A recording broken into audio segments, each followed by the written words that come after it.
Hi, everybody. This is Crypto Rich, working with you to get rich with crypto, filling our pockets with crypto profits. And thank you so much for coming to watch this video. This is a conversation between myself, Tom Luongo, Alexander Mercouris, and Alex Krainer. I'll have all the links in the description below. Now, if you're watching this on YouTube, you're not going to get to see the whole thing on YouTube, or even if you're watching it on Rumble, maybe the first 10 minutes or so will be on YouTube and Rumble, and then the rest of it will be on Odyssey, and that's because of YouTube's censorship policy. I would ask that you come and subscribe to me, follow me on Twitter, CryptoRichYT, join my official Telegram announcements channel, and please do subscribe to watch my work on bit.ly/CryptoRichOdyssey, bit.ly/CryptoRichOdyssey. And what we talk about in this video, we talk about the Ukraine war, we talk about the conflict between the US and China, we talk about China's role in Africa, we talk about the ULEZ and the LTNs, we talk about protests in Europe, we talk about the increasing censorship, and we talk about the BBC chairman, we talk about Tucker Carlson, we talk about the drive to war in order to make sure that Biden is re-elected, and a whole heap of other stuff in this incredibly stimulating, informative, and entertaining conversation. Please share, spread the word, subscribe, comment, like, and this will make sense when you watch this video till all the way to the very end. Be goats.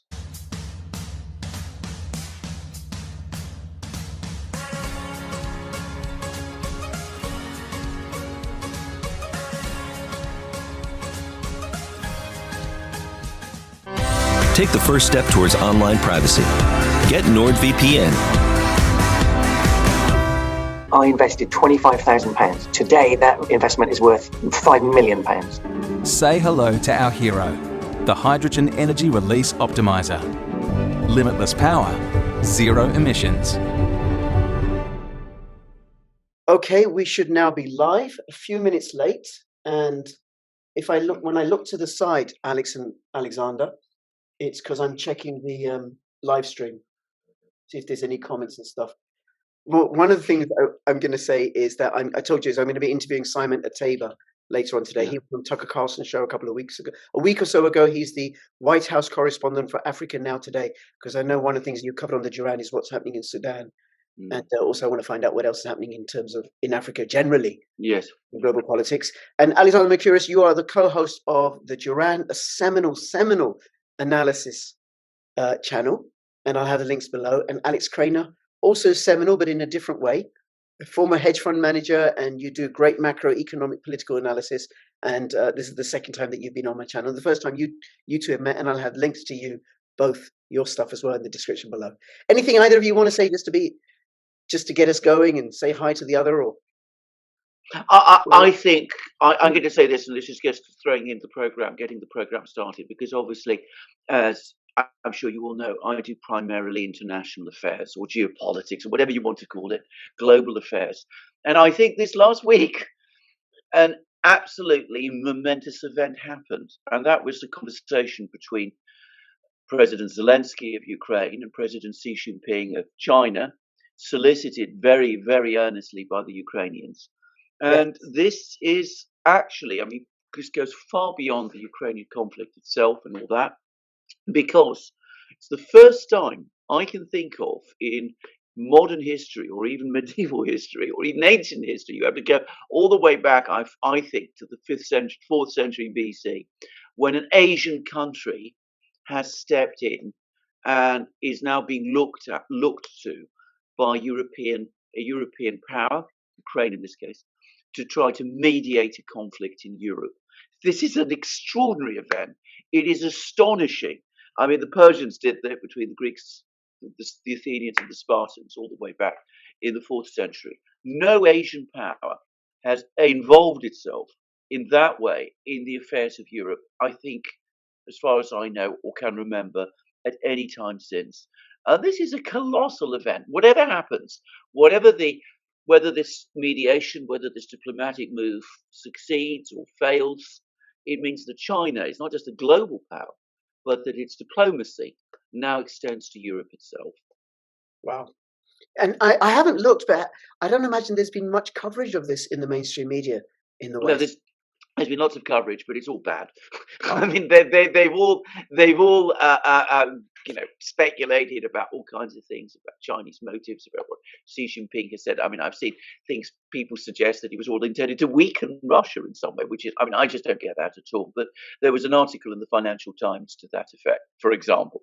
But if you want to understand what the Chinese are up to, you need to go to their own media and also to the Chinese Foreign Ministry, where they provided a very full and very interesting readout of what Xi Jinping basically said to Zelensky, and it was very interesting, and it was completely different. It was all about that basically you have to get away from the United States, seek peace, be realistic about what you do, but Xi Jinping was also basically saying that in order to achieve peace in your country, there has to be a fundamental change in the security architecture in Europe as well, less NATO, in other words.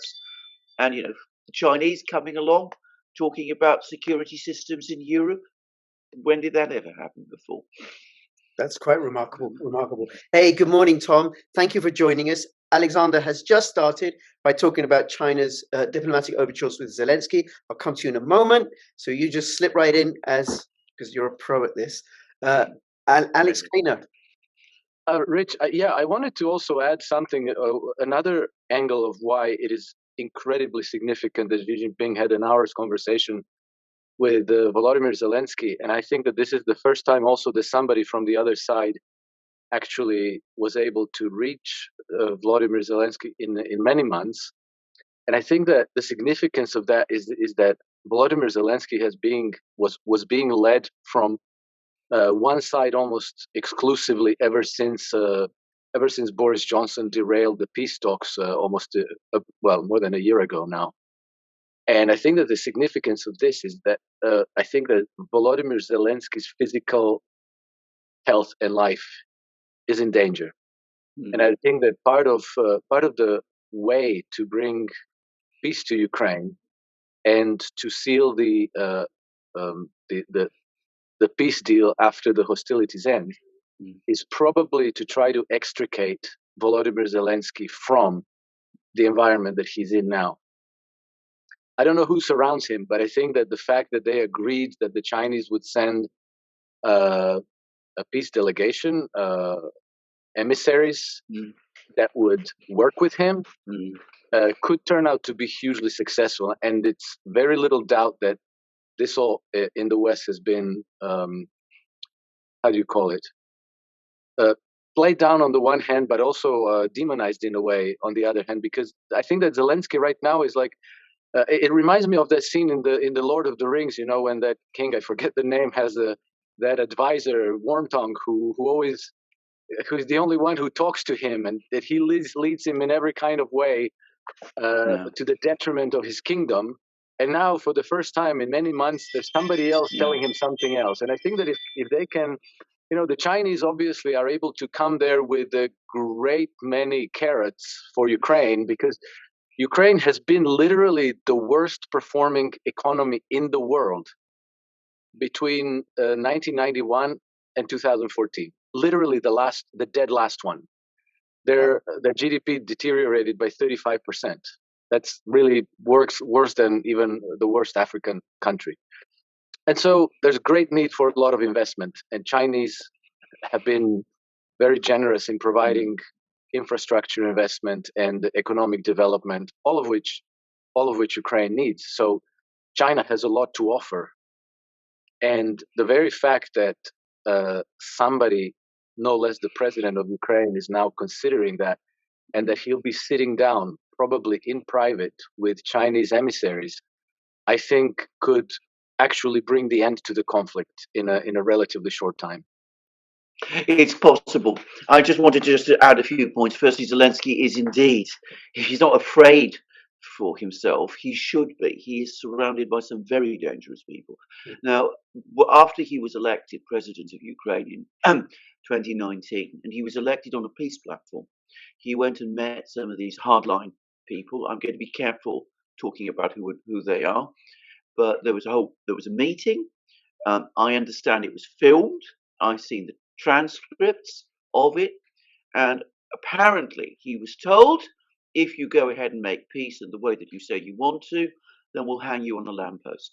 I mean, it was said to him as straightforwardly as that. It's a film, by the way, which in the West people haven't really seen. So one of the people who said that, who was there in that meeting, who made those threats, is now a senior official in Ukraine's defense ministry. And he's somebody who commands, his name is Dmitry Yarosh, and he has been the leader of one of the most hardline Ukrainian militia groups, and he is in a position and has had a record of acting out these kind of threats. So Zelensky has that to worry about, and he's also got something else to worry about, which is, of course, that the Anglo-American powers, the British and the British government, and the Biden administration, and I'm choosing my words very carefully because I think in Britain there is a complete political consensus behind supporting this war in Ukraine, which encompasses all the major elements of the political class, whereas I do not think that there is such a political consensus in the United States. I think there is an ongoing and very real debate going on there, but so it's different. But anyway, the Biden administration and the British government are not happy about this call. And of course, they were instrumental in sabotaging the talks that took place last year, in March and April last year, between Ukraine and Russia, which produced a draft agreement in Istanbul, which both sides were prepared to sign off on. It needed a lot of work. It hadn't been ironed out fully, but the British and the Americans found out about it. Boris Johnson telephoned Zelensky and told him, under no circumstances, sign this thing. If you do, you're on your own. He then went to Kiev and said so personally to Zelensky. It's now clear that he was acting also on behalf of the Biden administration. And both the Prime Minister of Israel at that time, Prime Minister Bennett, and the Turkish government have both said that it was the Western powers, the British government and the administration, that wrecked that chance for a compromise. So ever since then, exactly as Alex Krainer said, Zelensky's been boxed in. Now, at times, he's given the impression of rather, being happy about that. But that was during the period when he thought he might win. I think many people in Ukraine, including himself probably, overestimated the US's willingness to give them everything that they needed in order to achieve victory. Many people around the world make that mistake. The South Vietnamese made it, the Afghans made it, the Iraqi Kurds make it all the time. The Kurds make it all the time. And I think he's now found himself in a situation where he's got an offensive that he's supposed to be launching at some point. Apparently, somebody explained to me that this offensive was supposed to have been launched last November. It's been put off repeatedly since then. There's increasing doubts about the prospects of that offensive. So he's trying, he does look as if he at least may be trying to find a way out. People around him, perhaps not. The British government, absolutely not. There's articles today in the British media which say if the Ukrainian offensive fails, we still must not talk peace. We must still go on fighting in Ukraine, presumably to the last Ukrainian. So he's up against all of that. Perhaps it's not surprising that he's turned to the Chinese. Wow. Tom, before I come to you, I just want to say something, Alex, which has a British, well, it has a particular import for Britain, which is I looked at the Green Party's platform, their website, for their stance on Ukraine, and also Caroline Lucas, who's a Green MP, who for years has stood with Jeremy Corbyn against the wars in Iraq and Libya and Syria and Yemen and Somalia and everywhere, right? Except now the Greens support the Ukrainians in the war. And I was just appalled. There's just no bloody hope. No bloody hope. And they're a minor party, but they're one of the larger minor parties, because the Labour, Liberal and Tory party, they're all for the killing of people and sacrificing every Ukrainian. Okay, Tom. Sorry I was late. Got in at 4 a.m. last night. You know, thank you for texting me. I'd still be on the couch. Just no lie. It's what we were doing. We were making coffee. So yeah, no. Good morning, everyone. How are you all? It's good to see you all. Good morning to you, Tom. Good to see you, Tom. Yeah, no. We'll see how coherent I am as we go forward here. Yeah, no. The call between Xi and Zelensky is very interesting, right? And Alex, you both brought up a lot of really important things surrounding it. The big thing is, to catch the rest of this conversation, please come over to Odyssey, bit.ly/CryptoRichOdyssey, bit.ly/CryptoRichOdyssey.